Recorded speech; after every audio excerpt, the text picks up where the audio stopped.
This Sippin' on the Road episode is presented by Ecos, the all-in-one software built for craft beverage pros. Visit goecos.com. I don't know how to figure this out. Maybe you don't either. That's why you need Ecos. It's the thing to use in the brewing industry, or maybe you've got a cidery. It can help keep track of everything, from sales to all this, so that you don't have to, and you can get back behind the brew house doing what you got into the business to do in the first place. The stuff you really love. Ecos. All right, so here we are at the release for the September P1 six-pack beer of the month.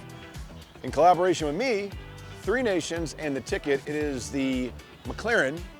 It is a Mateo's fruited salad cerveza. It's delicious. It's a Mexican lager that they used hop terpenes with. They give it a mango cantaloupe kick, which is fantastic. So let's check it out. As you can see, a beautiful place here at Three Nations. The beautiful Three Nations Grill, which is always good for food. And you walk into this beautiful brewery. Three Nations, been around for 10 years. They just had their 10-year anniversary earlier this year. Nice, open, spacious tap room. You can see the gorgeous tanks. We got the ticket promo team who is here with us today, setting up. Really cool to meet a lot of P1s today. And then you come over here and we see everything they've got. Check out the tap room inside.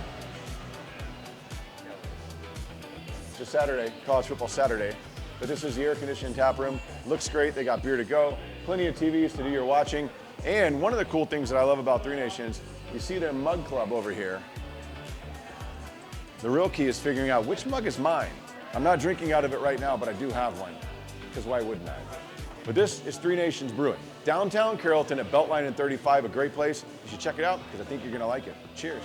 All right, so we're sitting down with Gavin Secchi, owner, brewer, master of all trades here at Three Nations Brewing. Of course, Carrollton and Anna. We're in the downtown Carrollton location, as I've said. And we are enjoying the McClearin, the Mateo's fruit salad cerveza. Fruit salad cerveza. Which, man, we were talking about this earlier, and I was telling you, because we had it on Just a Sip, Fridays at 12:30, by the way, on the show. And to have a beer this light that brings out that type of flavor, talk to us about how you get that with something that I don't think a lot of people are familiar with, called hop terpenes. Yeah, well, so basically, first, just real quick, concepting the beer, it's like, what do you do that's new? You know what I mean? And what can you do that's like light that would like appeal to like the masses? That's kind of what we've done with like the Matty Light, and then also the hazy IPA we did for y'all back in the day. So let's do something that's light. We know that like our best-selling beer here is Texian, so let's do a similar recipe to Texian. And then we want to add some dry hops to it, and then also add like the fruit terpenes to it. And so basically that was the original concept, 4.3%, about 10 IBUs. And then what came, really how we decided on these certain, fruit terpenes was we did that beer back, would have been back in June, I think, this year, where we added honeydew melon terpenes. Really loved how that worked out. So good. And so let's concept something that's like, Mexican style fruit salad, because I usually like get on these like websites and read about, beer trends and all this stuff.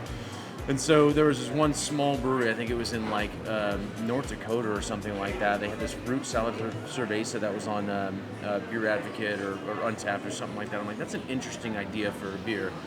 And so whatever they did, I don't remember, but it's like, let's concept our own way of doing that.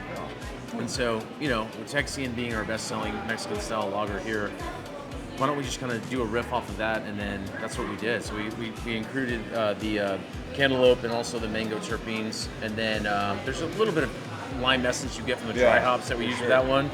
So that was kind of it, and then it was always let's do this beer, but also let's kind of play around with different fruit flavors first, and those are the ones we landed on, and we loved it. So yeah, I mean, I think it turned out fantastic. I mean, it's just such a trip to have a beer that's this light that you get that type of flavor off it. Because normally I think with that type of flavor, you're thinking, I'm drinking a hazy IPA to get those types of fruity flavors or something of that nature. And man, to drink a Mexican lager that is that light at 4.3%, super light, but you're getting obviously mango and cantaloupe. I mean, the cantaloupe really comes through. Yeah, and that's the thing. It's like, how do you create new styles? How do you like think outside the box? Like it's almost like everything's been done before, but like you just kind of really keep your finger on the pulse and see what everyone else is doing, and then come up with certain ideas off of that. And when you get a good idea, let's kind of like put our own rendition over it or whatever. And then I think the big thing with this beer is like when you pour it, you smell it, you're like, oh, this might be IPA territory. Then you taste it, you're like, wait a minute, this is like someone dropped fruit in my Mexican lager, right? So It worked well. Good job, dude. thanks, man. Appreciate it. There he is. Come try it. Three Nations. All right, guys, another great day at Three Nations, one of my favorite breweries in Dallas-Fort Worth. Again, downtown Carrollton, 35 and Beltline. It's a cool place because you can sit out in the tanks, multiple tap rooms. There's another one in here. It's awesome. Well, I guess I can't take this with me. I'll pound it and see you guys later on.